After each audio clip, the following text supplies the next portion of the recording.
ચાલો તો આપણે જો નીચે કિચનમાં આવી ગયા છીએ તો મમ્મી પણ નીચે કામ કરીને આવી ગયા. ચાલો તો આપણું જો અહીંયા હાંડવાનું પીસાઈ ગયું છે અને રેડી થઈ ગયું છે. બે તો જો આપણે કામ કરીને ફ્રી થઈ ગયા છીએ અને જો રસોઈ બનાવવાની તૈયારી. હેલો ગાઈસ, તો આપણે જો 6 વાગી ગયા છે ને આપણે આવી. તો ચાલો જો આપણે આ હાંડવાનું પલાળ્યું હતું તો રેડી થઈ ગયું. પછી હાંડવા. હેલો ફેમિલી, જય શ્રી કૃષ્ણ, ગુડ મોર્નિંગ ને જય સ્વામિનારાયણ બધાને મારા. તો તમારું સ્વાગત છે મારા નવા વ્લોગમાં. તો જો મસ્ત સવાર મોર્નિંગ થઈ ગઈ છે અને આપણે આવી ગયા છીએ એકદમ ફ્રેશ થઈને નાસ્તા પાણી કરીને ઉપર જો કામ રૂમની સાફ સફાઈ કરવા માટે. અને જો તડકો આજ વાદળા જેવું છે થોડુંક. જો વાદળામાં સૂરજ નારાયણ દાદા ઢકાઈ ગયા છે અને એ રીતનું વાતાવરણ છે આજ. અહીંયા આપણે જો ચોખ્ખું કરી નાખ્યું છે ધોઈને એકદમ ફર્સ્ટ ક્લાસ. તો વાતાવરણ આજ તો થોડુંક ચેન્જ થઈ ગયું છે, વાદળા જેવું થઈ ગયું છે. તો એ રીતની અમારી સવારની મોર્નિંગ જો આ રીતની ચાલુ થઈ ગઈ છે. એમ કે જો સવારમાં નાસ્તા પાણી કરી લીધા, બધું કામ ફિનિશ કરી લીધું છે. અને આજ તો અમારા ઘરે જો હાથી આવી ગયા છે, 7 હાથી છે નાના મોટા. તો હું તમને બતાવું જો. તો કેવી લાગે છે બેડશીટ તો જરીક કમેન્ટમાં જણાવજો. એમ કે જયપુરી કોટન, હવે ઉનાળો આવી ગયો તો જો કોટન આવી ગયું હવે બેડ ઉપર. તો જો હાથી મસ્ત મસ્ત બેસી ગયા છે, નાના નાના હાથી છે બધા. પિલ્લો ઉપર ને બેબી ઉપર બધે બેસી ગયા છે. તો આજ તો હાથીની સવારી કરવી એવું લાગે છે, કેમ કે ઘરે હાથી આવ્યા હોય એવું અહેસાસ થાય છે, કેમ કે બેડશીટમાં હાથી આવી ગયા. તો એ રીતને છે. તો કોને કોને ગમે છે તો કમેન્ટ કરજો. તો એ રીતનું મોર્નિંગ અમારું જો આ રીતનું સ્ટાર્ટ છે. જે કામકાજ કરીએ છીએ સવારમાં. મમ્મી નીચે કામ કરે છે બધું અને હું ઉપર આવી છું કામ કરવા નાસ્તા કરીને. તો ચાલો આજ તો તમને એક મસ્ત રેસીપી દેવાની છે. તો વિડીયો એન્ડ સુધી જોજો, ભૂલતા નહીં વિડીયો જોવાનું અને કાપીને ન જોતા. તો હું તમને રેસીપી આજ આપવાની છું, આજના વિડીયોમાં આવશે. તમને જોવાની મજા આવશે અને ઘરે પણ ટ્રાય કરજો, બહુ મસ્ત થશે. તો ચાલો આગળ આપણે કન્ટિન્યુ કરીએ. ચાલો તો આપણે જો નીચે કિચનમાં આવી ગયા છીએ. તો મમ્મી પણ નીચે કામ કરીને આવી ગયા છે. જય શ્રી કૃષ્ણ મમ્મી. હા જો બધા હવે એ નાસ્તો કરવા બેસશે અને હું અમારું કામ કરીશ. એટલે બધા ઉપર ભેગા થાય વસલા માળે. નીચે હવારમાં બધા એક ઉપર હોય એક નીચે હોય, બધા આડાવડા હોય. અને હવે અહીંયા ભેગા થઈને જો બધું કામ કરશું. હા, ધડબડાટી ઘડીક કરશું એટલે કામ પતી જાય. તો અહીંયા જો મેં તમને કીધું હતું કે રેસીપી આજ આવશે, તમે જોજો આખો વિડીયો. તો જો આજ અમે પલાળ્યું છે, કાલ રાત્રે પલાળી દીધું છે. આ હાંડવા બનાવવાનો છે, વેજીટેબલ હાંડવો. તો એમાં જો મેં ચોખા લીધા છે, ચણાની દાળ લીધી છે, મગની દાળ લીધી છે અને તુવેર દાળ થોડીક લીધી છે. તો એ રીતને મિક્સ કરીને પલાળી દેવાનું છે 3-4 પાણીએ ધોઈને. અને અત્યારે જો હવે છાશ નાખીને એને પીસી લેવાનું છે. તો છાશ નાખતું જવાનું ને પીસતું જવાનું છે. પછી એને સાંજ સુધી રહેવા દેવાનું છે, આથો આવે ત્યાં સુધી. પછી રાતે બનાવવાનો છે આપણે હાંડવો, વેજીટેબલ હાંડવો, બધું નાખીને શાકભાજી નાખીને. તો ચાલો આગળ વિડીયો તમે જોજો, એટલે અધૂરો ન જોતા આખો પૂરો કરીને જોજો, એટલે તમને આખી રેસીપી જોવા મળી જાય. ચાલો તો આપણું જો અહીંયા હાંડવાનું પીસાઈ ગયું છે અને રેડી થઈ ગયું છે બેટર. હવે આને છે ને થોડીક હળદર નાખી દઈશું આપણે. અત્યારે આમાં થોડીક હળદર નાખીને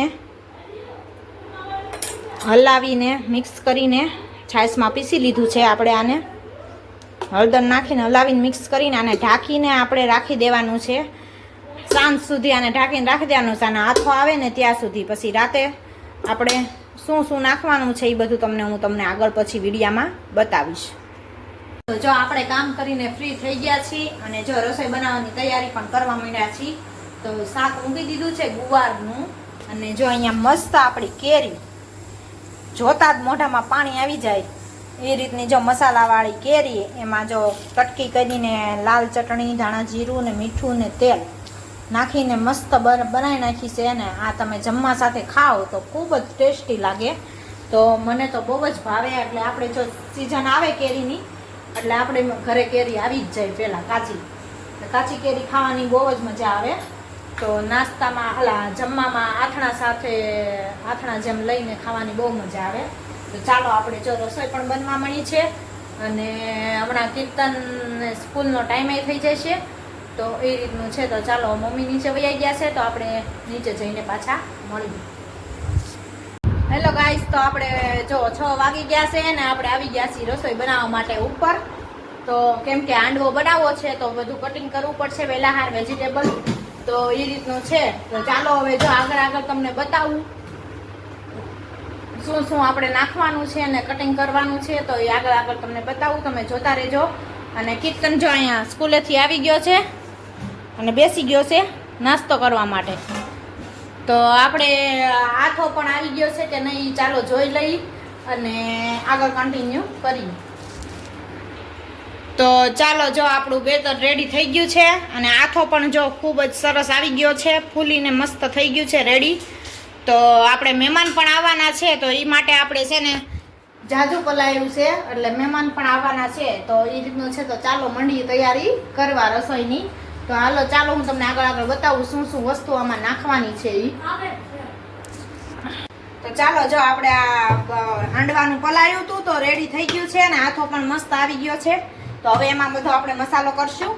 તો પહેલાં તો નાખશું આદુ, મરચાં, લીલા મરચાં અને લસણની પેસ્ટ છે, તો એ પહેલાં નાખશું બધી આપણે.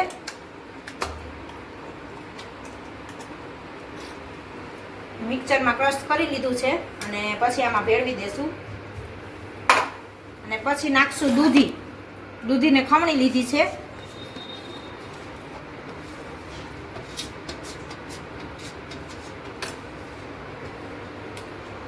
અને પછી ગાજર એડ કરશું.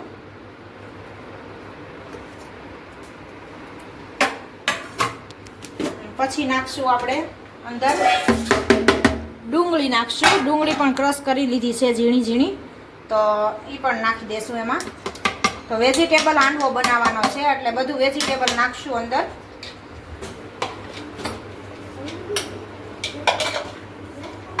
અને હવે નાખશું એમાં કોથમીર.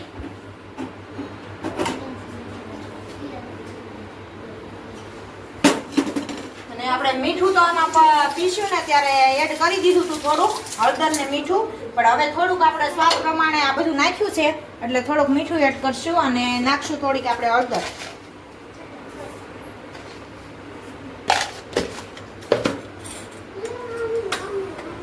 થોડીક હળદર નાખી દેવું અને બધાને પછી અને થોડીક નાખશું હિંગ. આ બધું પછી મિક્સ કરી દેશું સરસ રીતે. અને આને આવી રીતને ઘાટું જ રાખવાનું છે, પતલું નથી કરવાનું.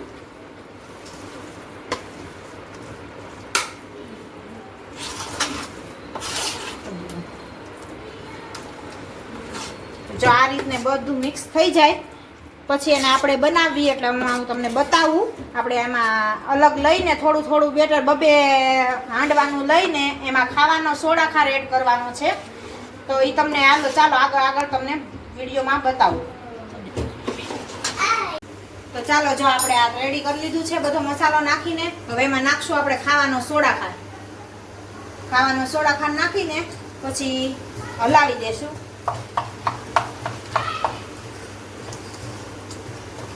મિક્સ કરી દેવાનું ખાવાનો સોડા ખાર નાખીને. આપણે 2 હાંડવાનું જ લીધું છે, 2 હાંડવાનું લઈને આપણે મિક્સ કરતું જવાનું. તો ચાલો જો આપણે આ કડાઈ એક લઈ લીધી છે નોનસ્ટિક, અને એમાં આપણે નાખશું 1.5 પાવડું તેલ. અને ગેસને રાખવાનો છે હાવ ધીમે, એટલે અંદરથી આપણો હાંડવો કાચો ન રહે અને બહાર તે એકદમ ઓલો ન થાય. એટલું તેલ નાખીને પછી હવે એમાં નાખશું આપણે રાઈ જીરું.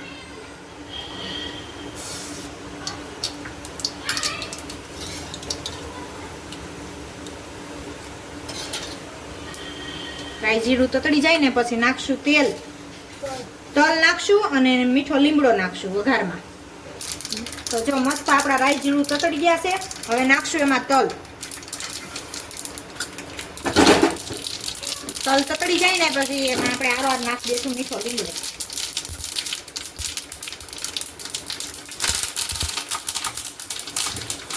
પછી આંડવાનું નાખી દઈશું.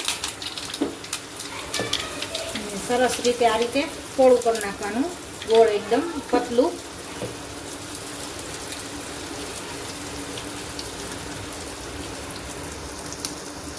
અને હવે એને આપણે ઢાંકી દેશું 5 થી 7 મિનિટ માટે ધીમે ગેસે ઢાંકીને રાખી દેશું. તો જો એક બાજુ આપણો મસ્ત હાંડવો ચડી ગયો છે. હવે એને આપણે એક બાજુથી લઈને આમ બીજી બાજુ પલટી મરાવવાની છે. તો ધીમેથી આમ જો મસ્ત એકદમ ડિઝાઇન મસ્ત પડી છે અને સરસ રીતે ચડી ગયો છે. તો આ બાજુ પણ એને આપણે 3-4 મિનિટ માટે ચડવા દેવાનો છે. તો ઢાંકીને આ રીતને પાછો રાખી દેવાનો છે. તો ચાલો જો બીજી બાજુ પણ આપણો હાંડવો મસ્ત રીતે ચડી ગયો છે અને ડિઝાઇન પણ સરસ પડી છે. ને ધીમે ગેસે જ એકદમ થવા દેવાનો, એટલે અંદરથી છે ને હાંડવો તમારો કાચો ન રહે, કેમ કે જાડો હોય એટલે ઓલો બાર બળી જાય અને અંદરથી નકર કાચો રહે. એટલે જો આ રીતને મસ્ત ટેસ્ટી હાંડવો બની ગયો છે. તો ચાલો ટેસ્ટ કરીને જોઈ લઈએ કેવો બન્યો છે. તો ચાલો જો અમારે હાંડવાની અહીંયા મોજ લેવા મળી છે અને બે જો બેહી ગયું છે ખાવા માટે, અને એક તો પૂરો પણ કરી દીધો. તો જો મસ્ત ટેસ્ટી હાંડવો અને સોસ હારે તમે ખાઈ શકો અને ચા હારે ખાઈ શકો. તો મસ્ત આપણો રેડી થઈ ગયો છે. તો ચાલો બધા હાંડવો ખાવા. તો આજના વિડીયોનો એન્ડ હું અહીંયા જ કરું છું. તો લાઈક કરો, શેર કરો ને સબસ્ક્રાઈબ કરો.